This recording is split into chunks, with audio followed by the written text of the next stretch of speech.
Columbia પિક્ચર્સના 100 વર્ષ.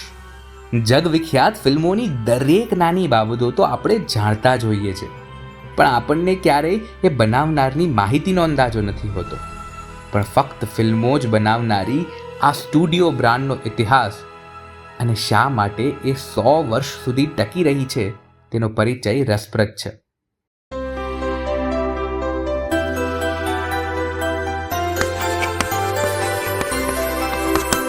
Brand કથા by Harit Rishi Purohit. Columbia પિક્ચર્સની સ્થાપના.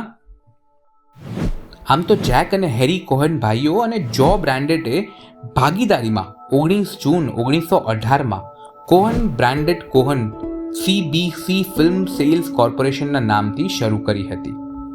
પરંતુ જાન્યુઆરી 1924માં કોલંબિયા પિક્ચર્સના નવા નામથી ફરીથી શરૂઆત કરી. અચ્છા, કોલંબિયાના પ્રોડક્શનમાં એક ખૂબ જ સફળ શોર્ટ ફિલ્મ્સ બની કે જે અસંખ્ય કોમેડી ફિલ્મો અને કેરેક્ટર્સની પ્રેરણા આપતા રહ્યા.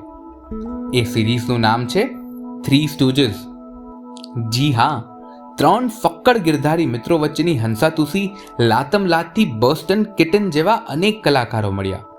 સાયલેન્ટ ફિલ્મોથી ઓરિજિનલ સ્ટોરી અને વાર્તાઓ આપનાર મૂવી સ્ટુડિયો બ્રાન્ડ બની. મૂવી સ્ટુડિયોઝ અને બ્રાન્ડ. હોલિવૂડમાં મૂવી સ્ટુડિયોઝની અનોખી પરંપરા રહી છે. તોતિંગ બજેટ ધરાવતી ફિલ્મોને પ્રોડ્યુસ કરવા પૈસા તો જોઈએ જ, પણ એ બનાવવા માટેના રિસોર્સ પણ જોઈએ. Universal Pictures, Warner Brothers, 21st century Fox જેવા દિગ્ગજ મૂવી સ્ટુડિયોની વચ્ચે કોલંબિયા પિક્ચર્સે અનેક સફળ ફિલ્મોની હારમાળા સર્જી.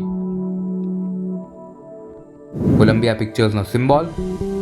દરેક બ્રાન્ડને જેમ સિમ્બોલ હોય તેમ કોલંબિયા પિક્ચર્સનો એક સિમ્બોલ તમને યાદ જ હશે.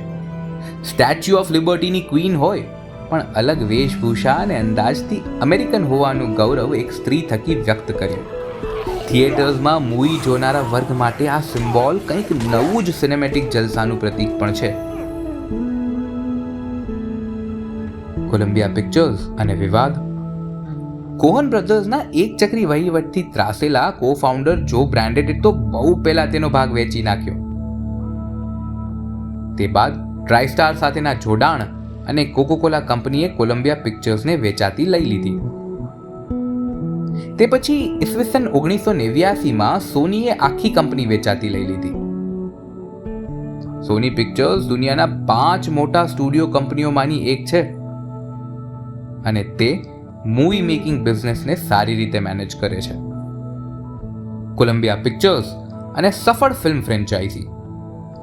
કોઈ પણ બ્રાન્ડની સફળતા તેના વેચાણથી થતી હોય છે, તો પણ આપણે કોલંબિયાની કમાણીના આંકડા જાણ્યા વગર તેની સફળ ફિલ્મોની ટૂંકી યાદીઓ કરીએ તો તેના આંકડા જણાવવાની જરૂર નહીં પડે. સૌથી પહેલું નામ Spider-Man, James bond series, Jumanji જેવી અનેક ફિલ્મ ફ્રેન્ચાઇઝીમાં કોલંબિયા પિક્ચર્સ ભાગીદાર રહી છે. ફિલ્મ મેકિંગ, ડિસ્ટ્રીબ્યુશન એ પણ વર્લ્ડ વાઇડ કરતી કંપનીઓ બહુ ઓછી છે અને કોલંબિયા તેમાં મોટો રોલ નિભાવે છે. કોલંબિયા પિક્ચર્સ અને ભારતનો સંબંધ. 1982માં આવેલી રિચર્ડ એટનબેરોની ગાંધી ફિલ્મ ઇન્ડિયા અને બ્રિટિશ ફંડના સહયોગથી બની હતી, પણ વિશ્વભરમાં ડિસ્ટ્રીબ્યુટ કોલંબિયા પિક્ચર્સે કરી હતી. ગાંધીજીની આત્મકથા તો અબજો લોકોએ વાંચી હશે, પણ એ ફિલ્મ થકી પહેલીવાર રજૂ થયા ને એમાં કોલંબિયા પિક્ચર્સનો ફાળો અમૂલ્ય છે.